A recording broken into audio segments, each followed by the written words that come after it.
Assalamualaikum warahmatullahi wabarakatuh. Jamaah kajian Kismis Pondok Pesantren An-Najma rahimakumullah. Pada sore hari ini kita akan membahas pertanyaan bagaimana hukum memegang dan membaca Al-Quran bagi wanita yang sedang menstruasi, karena kalau tidak dibaca khawatir hafalannya akan berkurang atau hilang. Baik, pada dasarnya menurut mayoritas ulama, wanita yang sedang menstruasi tidak diperbolehkan membaca Al-Quran. Hal ini berdasar pada beberapa dalil, diantaranya la yamassuhu illal mutahharun, Al-Waqiah ayat 79. Tidak ada yang menyentuhnya Al-Quran kecuali hamba-hamba yang disucikan. Kemudian hadis riwayat Ibnu Umar, qala Rasulullah sallallahu alaihi wasallam la taqra'u al-haidu walal junubu syai'an minal Qur'ani, rawahu ad-Daruqutni. Tidak boleh orang yang sedang menstruasi dan orang yang dalam keadaan junub membaca ayat Al-Quran. Namun jika perempuan yang menstruasi ketika membaca Al-Quran tujuannya bukan membaca Al-Quran, tetapi tujuannya untuk mengajar atau membenarkan bacaan yang keliru, maka dalam kasus seperti ini diperbolehkan. Hal ini sebagaimana orang yang junub yang masih diperbolehkan membaca Al-Quran selama tidak diniati membaca Al-Quran, tetapi diniati membaca zikir, membaca doa, sebagaimana yang dijelaskan oleh Imam Bajuri di dalam Hasyiah Al-Bajuri Sarah Fathul Qorib.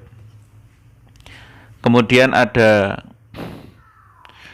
ibarat di dalam kitab Bughyatul Mustarsyidin Safhah 52, wa tahrumu qiraatul Qur'ani ala nahwi junubin biqasdil qiraah walau ma'a ghairiha la ma'al itlaq ala rajih wala yaksidu ghairal qiraati karoti golatin wa ta'limin wa tabarrukin wa du'ain.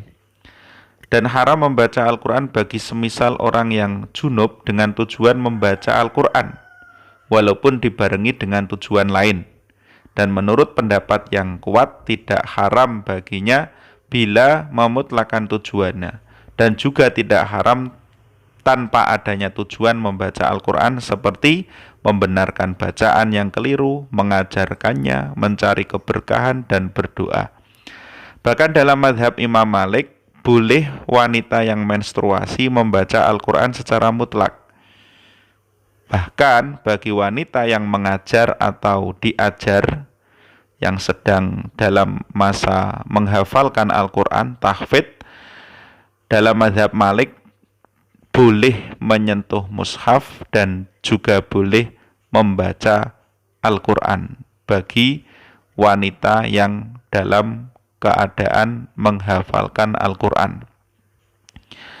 Alasannya bahwa orang junub itu bisa dengan mudah menghilangkan hal yang bisa membuatnya dilarang untuk menyentuh Al-Quran, yaitu hadas besar dengan cara mandi besar. Kondisi tersebut berbeda dengan orang yang sedang haid atau nifas.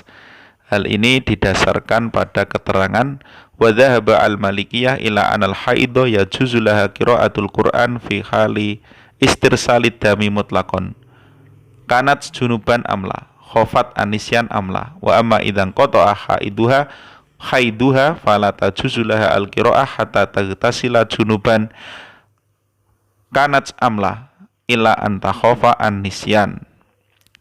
Dalam mazhab Malik, wanita yang sedang mengeluarkan darah menstruasi boleh secara mutlak untuk membaca Al-Quran, baik masih dalam kondisi mengeluarkan darah atau sudah tidak mengeluarkan darah,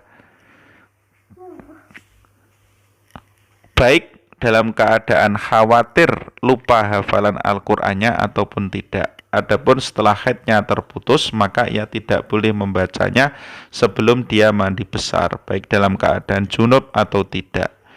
Ini dalam mazhab Malik. Namun kalau kita sebagai pengikut mazhab Syafi'i, kita tidak perlu repot-repot berpindah ke mazhab Malik. Di dalam mazhab Syafi'i saja, di dalam kitab Bajuri, Khasiyah Bajuri, diperbolehkan orang yang junub atau orang yang menstruasi untuk membaca Al-Quran dengan catatan dia tidak niat membaca Al-Quran, tapi diniati membaca zikir atau membaca doa atau membaca wirid. Itu lebih baik menurut guru saya, jadi tidak perlu pindah mazhab Malik, tetap dalam mazhab Syafi'i, mengikuti pendapat yang memperbolehkan apabila dia lupa hafalannya atau dia niati tidak membaca Al-Quran. Semoga bermanfaat.